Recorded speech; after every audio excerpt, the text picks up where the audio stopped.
it's dictated the type, in some ways, the type of songs I've written.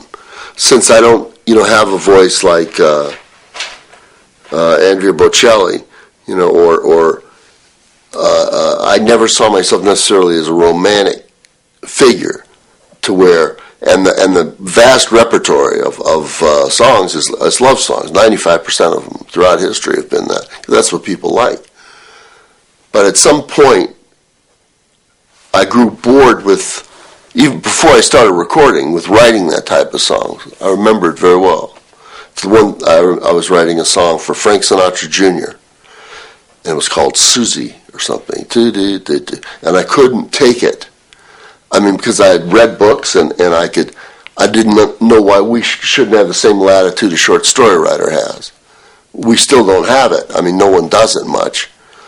But so I wrote Simon Smith, and I remember that was the first really odd kind of song like that I wrote. And then I continued most of my repertory. They're not love songs, which is highly atypical for any songwriter outside of people who write for Sesame Street. In some way, I've written sort of third-person songs for almost my whole writing career. I'm in character with many of them. I don't think it's the best medium for that kind of work, necessarily, because people are used to, from me to you, to that type of direct expression.